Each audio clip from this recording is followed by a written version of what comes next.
Morning everyone. आज हमारा 6th lecture होने वाला है वेब डेवलपमेंट सीरीज में। हम HTML पढ़ रहे हैं और HTML का ये 6th लेक्चर है और आज होली भी है, तो आप सबको होली की बहुत बहुत शुभकामनाएं। तो आज हम लोगों ने डिसाइड किया था कि सारे टैग्स अब तक जो हमने पढ़े हैं लास्ट 5 लेक्चर्स में मिला के, उन सबको कुछ यूज़ करते हुए एक वेब पेज हम थोड़ा सा तैयार करेंगे। तो वो किस तरह से हम तैयार करेंगे वो थोड़ा सा देखते हैं हम लोग। तो कोशिश करेंगे कि सारे टेक्स्ट का इस्तेमाल करते हुए और हम लोग एक वेब पेज तैयार करें, ठीक है। तो मैं टेक्स्ट के लिए या हेडिंग के लिए जो भी टेक्स्ट इस्तेमाल करूंगा वो रैंडमली कुछ भी हो सकता है। फोकस वो नहीं होगा कि हमने उसमें क्या लिखा है, फोकस ये होगा कि उनका रिप्रेजेंटेशन किस तरह से किया जा रहा है और पेज पर उनका अरेंजमेंट किस तरह से हो रहा है, ठीक है। तो आपको फोकस करना है as a article, as a blog writing, as a content writer, वो किस तरह से उनको डिजाइन कर सकते हैं, ठीक है। तो चलिए सबसे पहले एक हेडिंग टाइप हम बनाते हैं और मैंने लिया एक H1 और मैंने इसमें लिखा मास्टर हेडिंग ब्लॉग नेम। इस तरह से मैंने एक हेडिंग दे दी और यहां इसको रिफ्रेश करते हैं अपन। देखिए आपको मास्टर हेडिंग ब्लॉग नेम इस तरह से दिख रहा है। यहाँ पर मान लीजिए किसी ब्लॉग का नाम हो सकता है, किसी हेडिंग का नाम हो सकता है, तो जो टाइटल टाइप में होता है वो। बट अब मुझको ये सेंटर में चाहिए। कहाँ चाहिए? सेंटर में चाहिए।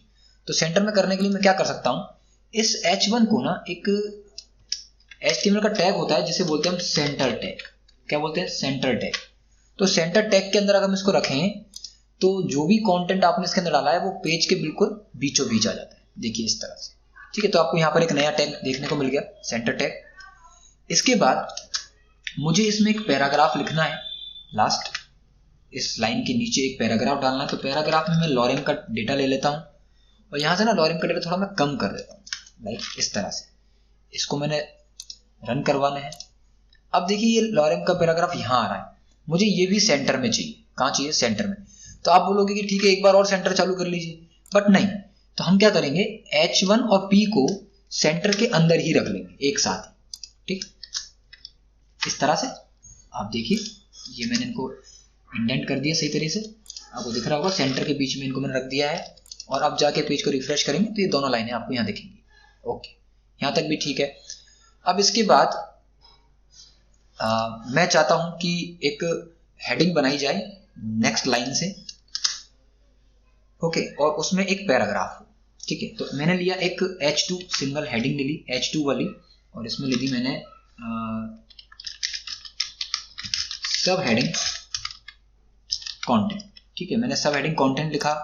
इसके बाद एक पैराग्राफ लिया अगेन और पैराग्राफ में डाल दिया मैंने लॉरेम का एक पैराग्राफ। ओके, इसको रिफ्रेश करते हैं। ओके, देन इसको सेव करते हैं। देखिए ये आपको पैराग्राफ इस तरह से दिख जाएगा, ठीक है। देखिए अब देखिए पैराग्राफ और हेडिंग।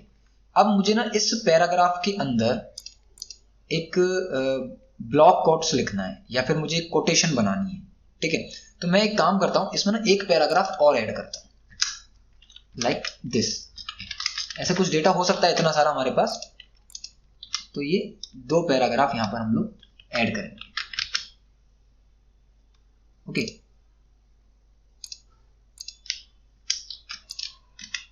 इस तरह से 2 पैराग्राफ के अंदर मैं अगर डेटा बढ़ाना चाहूं तो मैं अभी जैसे और एक्स्ट्रा डेटा मैं इसमें कॉपी कर लेता हूं, कॉपी करके और इसी में डाल देता हूं इस तरह से। आप लोग भी करके देखिएगा, कोई दिक्कत नहीं है इसमें, है ना। देखिए बट इसमें मुझको ना कोटेशंस का यूज करना है। मैं ये चाह रहा था कि ये वाली जो लाइन है यहाँ से एस ऑफिस और कम इस तरह से कुछ लिखा हुआ है यहाँ पर, इसको मुझे क्या करना है, कोट करना है। तो इस वाली लाइन को मैंने सेलेक्ट किया, Ctrl X से कट कर दिया और यहाँ पर मैंने क्या यूज किया, एक Q टैग यानी कोटेशन टैग, और कोटेशन टैग के अंदर इसको डाल दिया। तो अब क्या होगा, ये आपको कुछ इस तरह से कोट्स में दिखाई देगा। देखिए ये वाला आपको कोट्स में मिल गया यहाँ पे इस तरह से, राइट। ओके, यहाँ तक समझ में आया। कोट्स का हमने यूज कर लिया। नेक्स्ट इस पैराग्राफ के बाद अगेन मेरे पास एक और हेडिंग है, ठीक है। तो मैंने वापस H2 लिया और मैंने लिखा है पे this is second heading. Okay, this is second heading. मैंने रिफ्रेश किया पेज को, यहाँ पे आपको हेडिंग मिल जाएगा और इस हेडिंग में नेक्स्ट मुझे इसमें क्या करना था, कुछ लिस्ट आइटम्स बनाने थे। क्या बनाने थे? कुछ लिस्ट आइटम्स। तो मैंने यहाँ पर OL टैग यूज कर लिया। OL के अंदर मैंने li यूज किया। li में मैंने कुछ आइटम्स बना लेने हैं यहाँ पर। लाइक मैं यहाँ पे लिखता हूँ item 1, ऐसे मैं लिख देता हूँ। फिर li item 2, इस तरह से li item 3, इस तरह मैंने लिखा।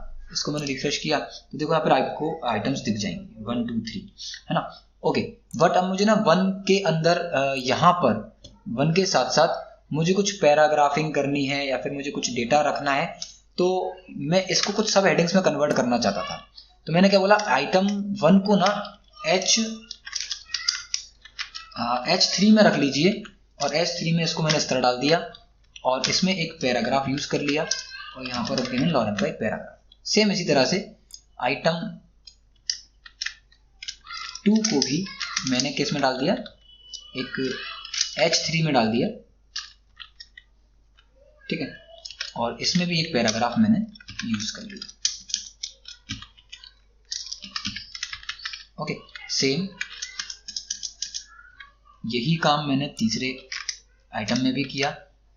यहाँ पर H3 पेस्ट और पैराग्राफ और इसमें, ठीक। कॉन्सेप्ट समझाने वाली बात है, किस तरह से आप पेज पे इनको यूज कर रहे हैं, ठीक है। देखिए इस तरह से मैंने 3 आइटम्स के ये पैराग्राफ और हेडिंग्स बनाई है। देखिए इस तरह से 1 2 एंड 3। अब इन तीनों में मान लीजिए अगर कुछ और आइटम्स होते हैं, ठीक है, तो वो भी आप ऐड कर सकते हैं। लाइक पैराग्राफ के बाद मुझे इसमें एक लिस्ट बनानी है, जो कि मैंने UL टैग के थ्रू बना लेनी है, और li मैंने यूज किया। इस पर मैं क्या करता हूँ, सब आइटम 1, इस तरह से सब आइटम 1 कॉपी। 3 आइटम्स में आप बना रहा हूँ 1 2 then 3, ठीक है। मैंने इस तरह से एक लिस्ट और यहाँ पे बना दी, जो फर्स्ट वाले आइटम के अंदर बनेगी। देखिए यहाँ पर ये बन के आ गया। तो इंडेंटिंग देख रहे हो आप, कितना प्रॉपर तरीके से आपका इंडेंटिंग हो रहा है यहाँ पर, ठीक है। और इसके बाद जैसे नेक्स्ट हम इसमें देखते हैं, तो मुझे क्या लगता है यहाँ पर ना एक ब्लॉक कोट्स का मुझे यूज करना है। तो मैं ये चाहता हूँ कि चलिए इसको ना एक काम करते हैं, OL के बाद चलते हैं यहाँ पर। और मैंने यहाँ पर एक H1 लिया और मैंने इसको बोल दिया आर्टिकल ब्लॉक कोट्स। अब ब्लॉक कोट्स के अंदर मुझे कई सारे पैराग्राफ टाइप में इसमें कुछ ब्लॉक कोट्स रखने हैं। तो मैं इसमें एक सेंटेंस होता है, इसमें एक एट्रीब्यूट होता है जिसका नाम है साइट, ठीक है। साइट का हम लोग यूज करेंगे। इसमें क्या होगा, अगर आप कहीं से डेटा को, रिसोर्स को लेके आए हो, तो वहां पर अगर आप डालना चाहो तो यहाँ पर डाल सकते हो। तो मैंने यहाँ पर अभी लिख दिया कस्टम। फिर नेक्स्ट हमको कुछ आइटम बनाने हैं ब्लॉक कोट्स के अंदर।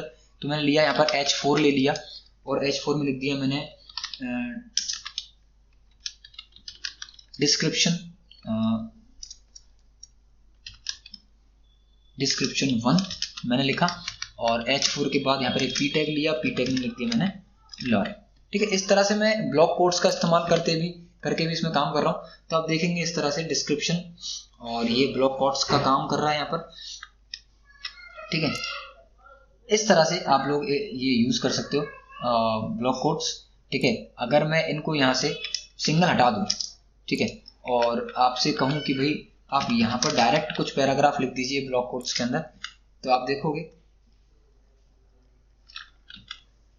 ये कुछ इस तरह का यहाँ पर आपको दिख रहा है, ठीक है। मैं यहाँ पर क्या लेता हूँ, एक एड्रेस टैग ले लेता हूँ। एड्रेस टैग में मैं यहाँ पर ऑथर का नाम ऐसे लिख सकता हूँ, नेम कॉलन मैंने लिख दिया यहाँ पर XYZ, ठीक है ना। और लोकेशन मैंने लिख दी यहाँ पर इंडिया। ऑथर की ईमेल आईडी मैंने लिख दी लाइक ईमेल, और ईमेल में मैंने लिख दिया यहाँ पर xyz@gmail.com। इस तरह से मैं कुछ डेटा लिख सकता हूँ। लाइन चेंज करने के लिए मैं क्या यूज करता हूँ, यहाँ पर BR टैग यूज कर लेता हूँ, ओके। देन br टैग और एक बार और br टैग। ठीक है, इसको आप सेव करके रन कराएंगे तो आपको कुछ इस तरह का आउटपुट देखो देखने को मिलेगा। ये आपका आर्टिकल ब्लॉक कोट्स का हो गया है ना। उसके बाद यहाँ पर ऑथर की डिटेल आ गई है। ठीक है, अब बीच बीच में क्या होता है, कैसे आपको मार्क करना है, लाइक आप मार्क करना चाहते हो किसी चीज को तो आपको इसको मार्क करना है इतना। तो आपने इसको सेलेक्ट किया, मैंने इसको कट कर दिया यहाँ से, देन मैंने दिया यहाँ पर एक मार्क टैग के अंदर इसको रख दिया। ठीक है, तो क्या होगा, सिंपल ये मार्क होके आपको दिखेगा। ठीक है, इसको एक बार सेव कर लेते हैं। ठीक है, ये मार्क हो गया। ठीक है, किसी लाइन को आपको बोल्ड करना, लाइक आपको नेम XYZ, इसमें से XYZ को आपको बोल्ड करना है तो आप यहाँ पर क्या यूज कर सकते हो, बी टैग इस्तेमाल कर सकते हो और यहाँ पर XYZ को बी टैग के अंदर रख सकते हो। ठीक है, तो आप देखोगे यहाँ पर XYZ कैसा हो गया, थोड़ा सा आपका डार्क यानी कि थोड़ा सा बोल्ड हो गया। ठीक है, इस तरह से आप चाहो तो ये एक डिस्क्रिप्शन लिखा हुआ है यहाँ पर H4 में डिस्क्रिप्शन 1 लिखा हुआ है, इसको मैं अंडरलाइन देना चाहता हूं तो मैं यहाँ पर क्या कर सकता हूं, इसके लिए अंडरलाइन का यूज कर सकता हूं। ठीक है, इसको मैं सेलेक्ट करता हूं यहाँ से कट और यहाँ पर यू टैग का इस्तेमाल करके इसके बीच में रख देते हैं। ठीक है, तो आप यहाँ पे देखोगे डिस्क्रिप्शन 1 में क्या आने वाली है, अंडरलाइन आने वाली है। देखिए अंडरलाइन आ गई। इस तरह से डिफरेंट टैग हैं, डिफरेंट टैग का जब भी अपने पेज पर जो भी आपको उसको यूज करना है, आपको जहां जिसकी जरूरत है वहां आपको उसको यूज कर लेना है। देखो सिंपल सी बात इतनी सी है, आपको बस पता होना चाहिए कौन से टैग का क्या यूज है, उसको किस तरह से लिखा जाता है। तो अब तक जो हम लोगों ने टैग सीखे हैं उसके बिहाफ पर मैंने एक छोटा सा आपको ये पेज बनाकर दिखाया जिसमें आपको ये समझ में आया हेडिंग का क्या रोल है, पैराग्राफ का क्या रोल है, लिस्ट का क्या रोल है। ठीक है, ब्लॉक का, क्विट्स का, कोट्स का। ठीक है, अलग अलग टैग का अलग अलग यहाँ पर रोल है। तो अभी तक की क्लास का जो ये एक आपको एक्सरसाइज मैंने बताया, आई होप आप लोगों को समझ में आया होगा। आप अच्छे से प्रैक्टिस करिए। ये बहुत सिंपल और बेसिक लेवल पर मैं आपको सब चीजें सिखा रहा हूँ, इसमें बहुत हैवी नहीं कर रहा हूँ मैं इन चीजों को, क्योंकि मैं इसमें नया ऐसा कुछ भी जोड़ नहीं रहा हूँ जो आपको एकदम से सीखने में दिक्कत है। मैं ये चाहता हूँ कि HTML की सीरीज एटलीस्ट इस लेवल से हो कि हर तरीके का स्टूडेंट, हर तरीके का लर्नर उसको जब भी देखे वो उसको अच्छे से पूरा कवर कर सके। देन फिर आगे जब वेब डेवलपमेंट में हम लोग CSS के साथ, जावास्क्रिप्ट के साथ इंप्लीमेंटेशन करेंगे तो वहां पर कुछ चीजें थोड़ी बड़ी हो जाएंगी, थोड़ी सी कैलकुलेटिव तरीके से हमको वहां पर सीखनी पड़ेंगी। फिर मिलते हैं नई वीडियो में। Till then keep learning. Thank you.